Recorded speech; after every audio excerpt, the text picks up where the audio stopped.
Hey guys, this is Undercover Dudes all the way from Down Under, and here is 10 must-know Fortnite Battle Royale tips and tricks. If you haven't played Fortnite Battle Royale before, make sure to go and use my link in the description below to go and download it. It helps the channel a ton. My number 10 tip is use the water while dropping into Greasy Grove. Greasy Grove is the only big city in Fortnite Battle Royale where you can go and use the water to your advantage while dropping. Generally, everyone knows not to go near big mountains or trees while dropping, as this means your glider will be deployed earlier, but we can take that knowledge and use it to get even lower than normal. If the battle bus is starting right at Greasy Grove, you can jump out the very start and dive straight towards the water. Your glider will go and deploy after everybody else's, and that means you'll be lower, so when you glide to a house, you can go and grab the weapon first and take down the enemies. My number 9 tip is, take less damage while sliding down mountains. Sliding down mountains is really dangerous in Fortnite Battle Royale. You might slide down a small mountain and take 40 damage, or slide down a mountain that is double the size and only take 10. Now this is because the damage depends on how fast you're going when you're sliding down. So by walking towards the mountain while you go and slide, you'll slow down just a bit. Now obviously, if you're going to be going down really big mountains, you still have to go and build some platforms, but if you're just going down a small drop, make sure to go and do this so you don't take any extra damage. Number 8, don't stop moving. Not moving in Fortnite Battle Royale is basically a death sentence, as it's almost guaranteed somebody will be scoping you out with a bolt action sniper rifle. Even if you're waiting for the circle, keep moving. If you're in scope, keep moving, and overall you have a much better chance against the opposition. Now since that was quite a quick tip, here is another that is completely unrelated. Do you guys know the wooden pallets that you just walk past and think, oh, I'd rather go and destroy a house or a tree? No, take a step back, go back to that wooden pallet and take it as your own, because it gives so much wood for such a little amount of time in order to go and knock it down, so make sure to go and farm those when you have the chance. My number 7 tip is, go and search really keenly to find more ammo. With the amount of ammo that you get from weapon spawns being significantly less than before, you need to go and find other ways to find ammo. The way to do this is staring you right in the face, but you have to go and look for it. And yes, I'm talking about the ammo boxes. Look under the stairs, on the metal shelves, on the floor. Ammo boxes are everywhere, and across the game, the amount of ammo you get from them really adds up. It's a super simple tip, but it will 100% help you when you need to spray down a structure or two, and therefore you have ammo to spare to kill off the enemies.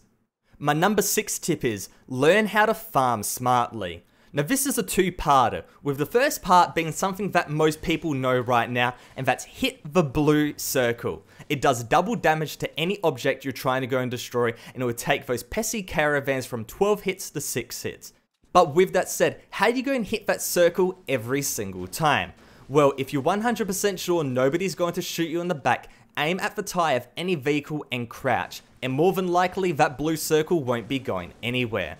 Now obviously this is a kind of dangerous tactic in solos, but if you have a few friends, go into squads and they can go and back you up, and if you really need to go and destroy a whole city really quickly before the circle comes in, this is the tactic to go and do. My number 5 tip is really simple, use rooftops. Everybody wants to be Dakotas or Ninja, but playing hyper aggressive every game will more than likely make you lose more games than win. My tip is to go and use the roofs of houses as cover. The vertical advantage you get from them is insane, and firing down onto somebody is infinitely easier than shooting up, as the roof provides massive cover. My number 4 tip is, grab every weapon in the early game. When most people first drop into the attic of a house and get an assault rifle or shotgun, they often leave the pistols and the submachine guns that are in the rest of the house behind, because those weapons aren't as powerful. But with that said, if you have inventory space, it's a good idea to go and take them, especially if you go into a massive firefight a little bit later, you'll need that ammo. But also, taking every weapon goes and ensures that no other enemies can get them as well. If you run away from a house and go to the next one, and an enemy grabs the pistol you forgot on the floor, they could potentially chase and kill you from behind, and with that said, you're probably trying to kill somebody in front of you, you're gonna get pincered, and that is really dangerous. With the amount of people that don't know how to go and drop into a city quickly, this happens more than you think, so make sure to go and keep a keen eye out. My number 3 tip is, Console players can get a very big advantage with a really easy change. Now this is a bit of a grey area tip, but this list is meant to give you the advantage over everybody else. On the console versions of Fortnite Battle Royale, you can plug in a USB mouse and keyboard and it will work perfectly, exactly the same as if you were playing on PC with full remappable keys. Now personally, I'm a terrible player on the console, and generally it's more difficult to go and aim, so this is a major advantage. But I personally would never go and do it, because if I wanted to go and use a mouse and keyboard, I would simply play on the PC. It seems like Epic Games is okay with this, since nobody has really complained. I don't think they're going to go and patch it out, but maybe because it really isn't that well known, maybe they accidentally left it in, we'll have to go and see in the future. Anyways, at the time of writing, this possibility is still a-okay to go and use, and if there's any updates in the future, I'll make sure to go and change the description of this video. My number 2 tip is easily increase your FPS with a simple check. Moving to a tip for the PC guys like me, this tip will dramatically increase the FPS that you're playing at. Go to your settings like right now and check if your game is in windowed full screen or windowed. If so, change it to full screen. Yes, alt-tabbing to go and check Facebook won't be instant, but with your PC completely focusing on Fortnite Battle Royale instead of your desktop and any other applications, you'll be running the game much more smoothly, which is super important to having a great experience. So with a tip for the PC players and a tip for the console players, tell me in the comments section below what system you play on, be it the PS4, Xbox One, or the PC. It will be super interesting to go and see who wins, so make sure to go and let everybody know. As we're nearing towards the end of the video, I've got a few extra tips that I think you guys would really want to know about. The first one is how to make yourself harder to be hit. In close range combat, a lot of people just spam jump, which is a decent tactic, but it means you can sometimes miss a few shots. The one thing I suggest is going to incorporate a little bit of crouch spamming into your combat.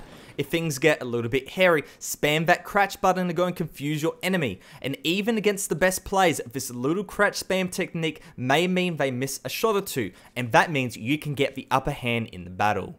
This next tactic I really don't advise for 99.9% of gameplay, but with that said, it can be used if you're in a really bad situation. If nobody in your squad has med kits or bandages or armor, then maybe this can be of use. If a person has like less than 30 HP, 10, 20 HP, kill that person, team kill that person, and then revive him, and that person will be up to 30 HP, because whenever you revive somebody, you automatically go and get 30 HP.